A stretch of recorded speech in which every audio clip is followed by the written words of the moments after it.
Ce jour, 11 janvier 2016, la justice a rejeté pour la deuxième fois la demande de liberté provisoire de notre bien-aimé président, son Excellence Hama Amadou.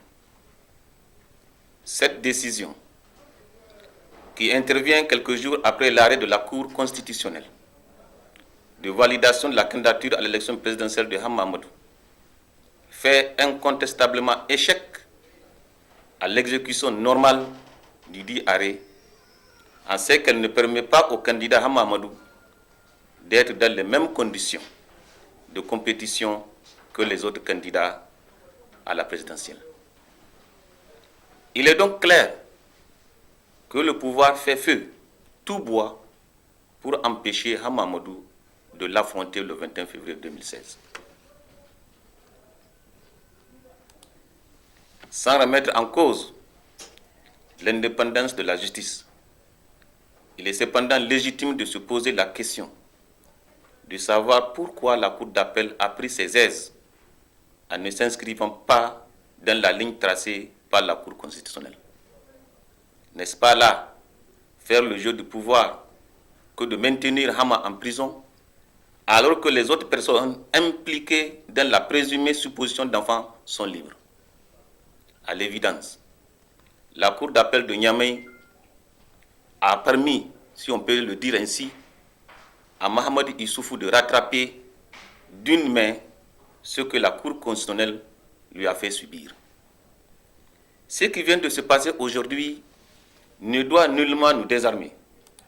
Au contraire, ce n'est qu'une oppression de plus parmi tant d'autres Issoufou Mahamadou nous a fait subir depuis près de 3 ans. Nous avons foi en Dieu et notre puissance de résistance fera le reste pour bouter hors du palais présidentiel Issoufou Mahamadou lors du scrutin à venir, Inch'Allah. Nous ne sommes pas des Bazoum Mohamed. Nous respectons au niveau de l'Oumana de Hama Amadou les lois et textes réglementaires qui régissent notre pays. Et toutes ces institutions, par conséquent, nous respectons cette décision de justice. Aussi, nous appelons tous les militants et toutes les militantes de l'Oumana et de tous ceux qui croient en nous de faire comme si son Excellence Hama Amadou est avec nous. Nous devons battre campagne comme il se doit. Car si le pouvoir refuse de le libérer, les militants et militantes, eux, peuvent et doivent impérativement le libérer en battant fervement campagne pour la victoire de l'Oumana lors des élections du 21 février 2016. Nous ne devons pas oublier que l'Oumana est né dans des difficultés. Et c'est dans des difficultés que l'Oumana doit gagner.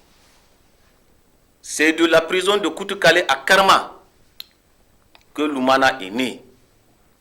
Et c'est de la prison de Filengue que l'Oumana va faire de Hama Amadou président de la République, Inch'Allah.